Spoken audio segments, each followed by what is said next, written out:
Monsieur Sidja, bonjour. Je découvre émerveillé votre installation de Pessèbres à Amélie-les-Bains. Et moi, au-delà d'une exposition, je vois quand même surtout une passion. Sans doute une passion, la passion de toute une vie. C'est une passion, oui, mais c'est surtout bon, une occupation de retraité.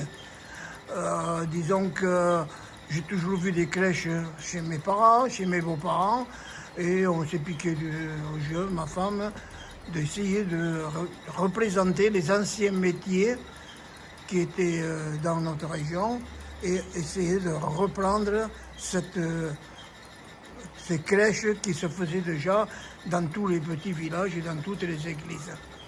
Alors, à propos de métier, quel était votre métier et est-ce qu'il vous a servi pour nourrir cette passion?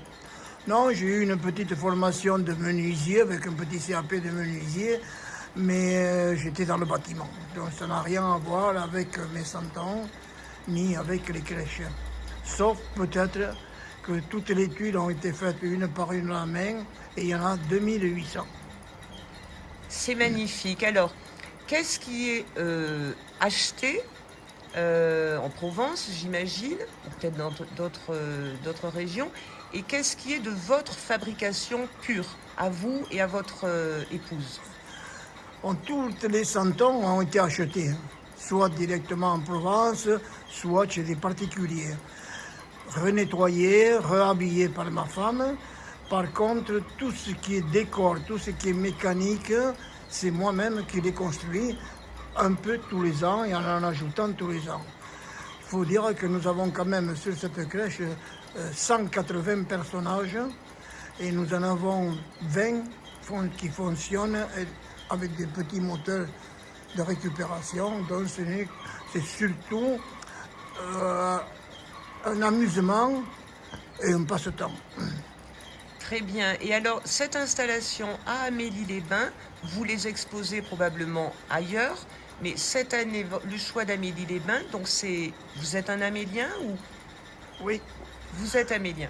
je suis amélien, je suis né à Amélie, mais cette exposition, j'avais déjà fait une exposition de crèche à Amélie il y a à peu près une quinzaine d'années. Et on avions fait une exposition qui s'est située là où il y a actuellement la bibliothèque.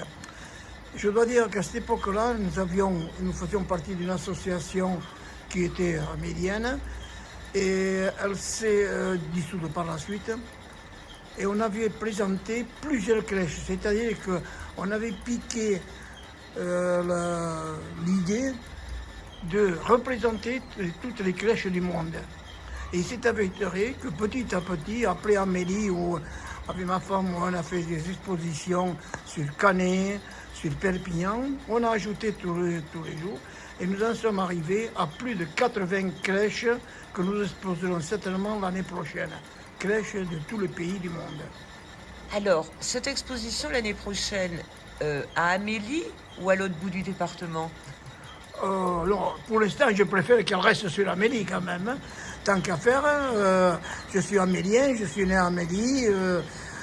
Pour plusieurs raisons, j'ai arrêté pendant quelques années, des raisons de santé, des raisons privées.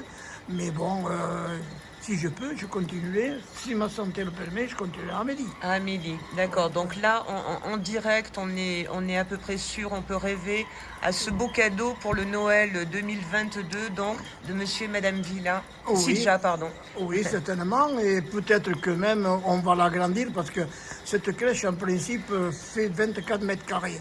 Là actuellement elle n'en fait que 16 et donc il manque 4 mètres carrés et il y a certains éléments qui sont encore chez moi qui n'ont pas été exposés, qui seront exposés à la prochaine, certainement l'année prochaine, avec d'ailleurs une différence, c'est-à-dire que là nous avons toujours le jour, alors que par la suite, l'année prochaine, nous allons faire nuit et jour. C'est-à-dire qu'il y aura tous les ouvriers et les différents sujets qui bougent, qui vont travailler dans la journée et qui vont s'arrêter le soir pour laisser place à la lumière de toutes les maisons.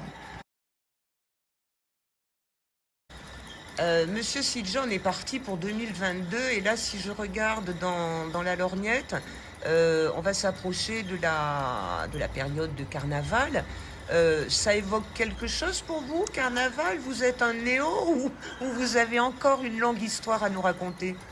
Oui, carnaval pour moi c'est une grande joie parce que carnaval pour nous, à cette époque-là, c'était une des rares fêtes où on pouvait sortir le soir. Mais j'ai été carnavalier. J'ai toujours aimé depuis tout jeune, depuis l'âge de 14-15 ans, aller manifester dans les rues pour le carnaval. Et avec toute une équipe, notamment ceux des danseurs catalans et ensuite avec des copains, nous avons commencé à réaliser des chars. Et nous sommes arrivés à faire jusqu'à 4 chars par an, et notamment une année où il n'y avait personne qui voulait en faire. Pour empêcher que le carnaval meure, nous avons fait 6 chars. Et depuis après, bon, j'ai continué, j'ai eu, je crois, 14 premiers prix, avec mon équipe, toujours. Et bon, après, en plan de l'âge, il vient un moment, il faut savoir s'arrêter. Mais j'ai essayé de représenter Carnaval sur l'Amélie, mais comme nos chars étaient assez primés, nous avons été même les présenter jusqu'à Argelès et jusqu'à Perpignan, pour représenter surtout Amélie. Magnifique. Quel est votre souvenir, votre char préféré, l'aventure la plus extraordinaire? S'il fallait en retenir, en choisir un seul, ce serait?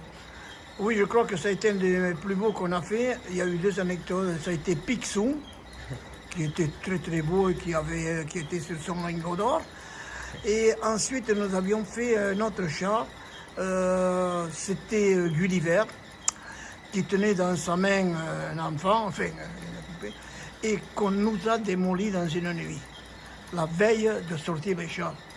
Et nous avons passé avec toute mon équipe toute une journée, toute une nuit pour le reconstruire, pour que le mardi, le char puisse ressortir avec les enfants dessus. Car le but, pour moi, ça a été toujours de mettre les enfants sur les chars. On a toujours fait avec mon équipe pour les enfants. C'est toujours la première chose.